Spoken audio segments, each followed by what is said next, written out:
Now with Mercury in the first house, these natives generally have a very good metabolism. They have a youthful appearance.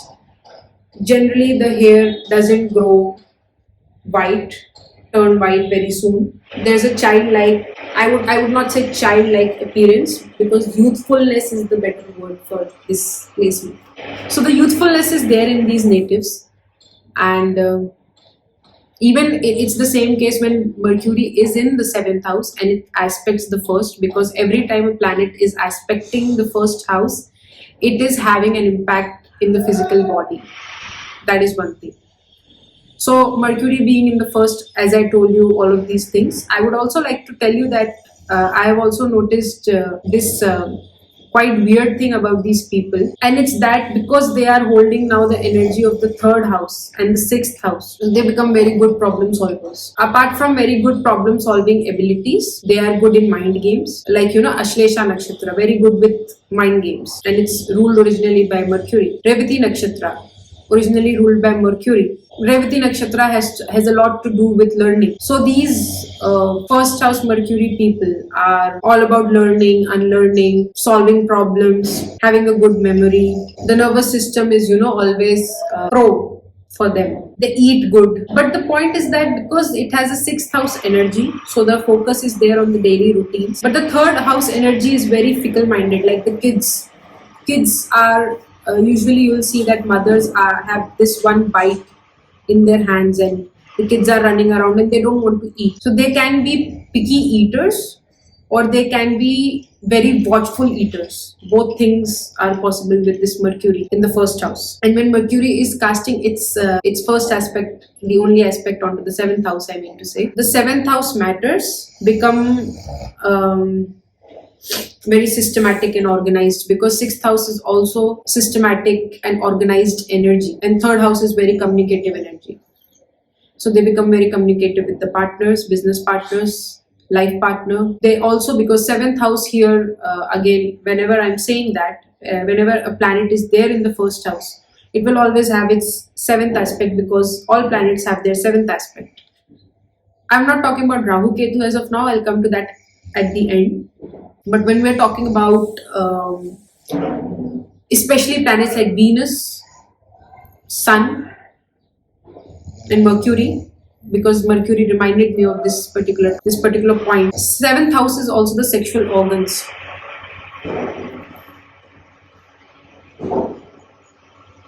So these natives, Mercury is the fastest moving planet, right, in the solar system.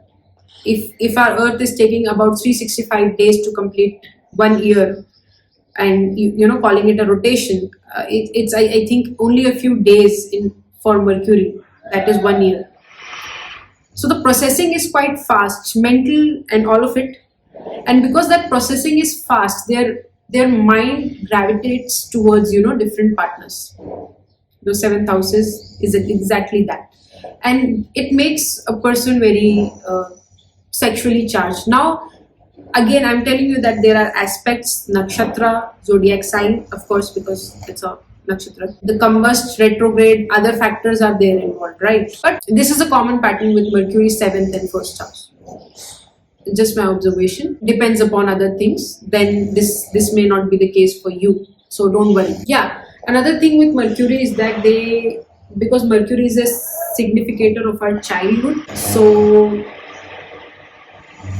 these people are very much fond of children and their childhood. They will watch these cartoons. They will also make you watch these cartoons. This also happens if your Mercury is Atmakara.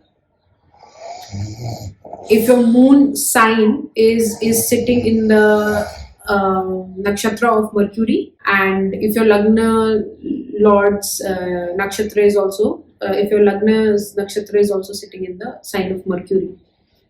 So don't just think of it, but yes, because Mercury is a very big energy, Mercury sitting in the first. I would also like to tell you that even though Mercury is so organized in all of it, but in the water signs, it's behaving very emotionally. In the fiery signs, it's behaving very aggressively.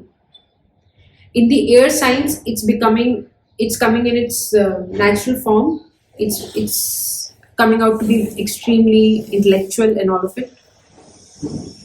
And in the earth sign, this particular planet takes up the shape of a very practical, pragmatic person. But still, nonetheless, when it sits alone, it makes the person highly confused, because lots of thoughts in the subconscious mind are always running. Third house of subconscious, sixth house of subconscious thoughts. Mentally, it makes a person lack fortitude when it comes to Mercury sitting alone, whether it's in the first, seventh, or any house for that matter. This is one of the observations again. Moving on, we have, if Moon is in the Lagna, that then the person is, one day this, another day that, moody, one moment this, another moment that. It's like, the moon waxing, waning, this phase, that phase. Today a little bloated, the other day not. Lost 4 kgs in the month of January, gained 4 kgs back in the month of February. Weight is always fluctuating. It also happens again if the moon is in 7th. So whenever the moon is in 1st, this is happening. Usually they have a glow on their face, in their body. Again, aspects will really change the flavor. Saturn aspecting this moon first house will change the flavor. But because moon is always illuminating, it's a luminary like the sun. So people with prominent moon in their charts are always, illuminating. They have a subtle glow, just like Mercury, because Mercury is always smiling like children. Moon is also smiling. But here the difference is that moon in first house people will not smile all the time because they're moody. So their moods are frequently changing.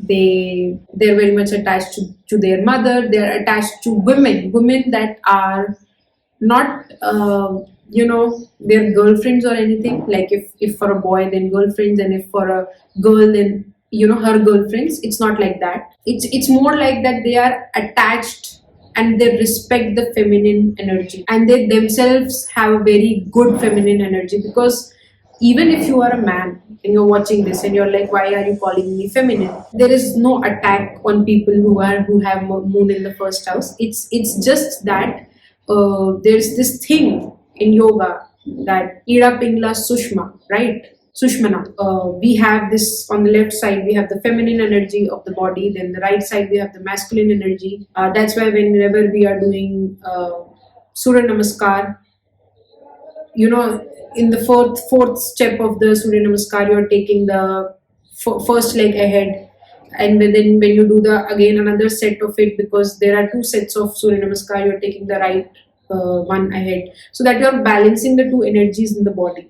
Similarly, when we are doing pranayam and we do that anulom vilom, alternate nostril breathing, it's about the Surya Nadi and the Chandra Nadi that is present in our body.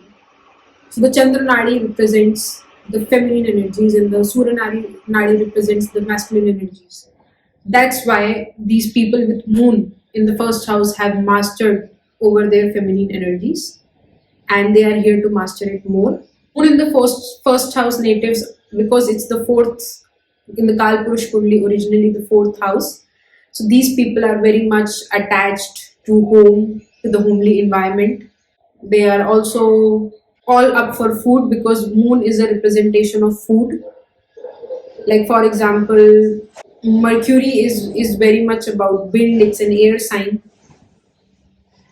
It's also about technology because it's communication. So these days, all that is up.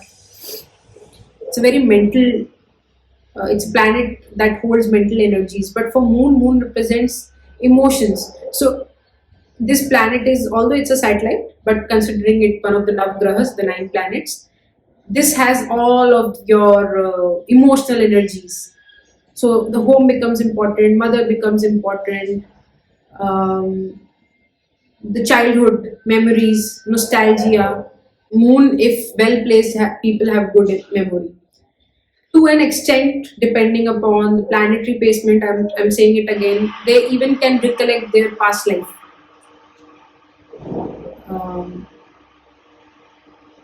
It's not in a way that they recollect exactly, because there have been people, there have been instances they do.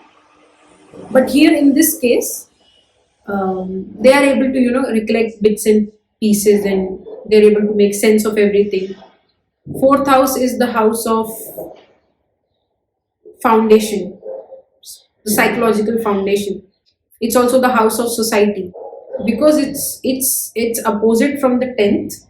10th is our status quo and everything, and we actually start from a low point in our life and then we go up. So we start from the home, and then eventually we grow up and we go out and we work, and that's our peak. This is the low point, fourth house.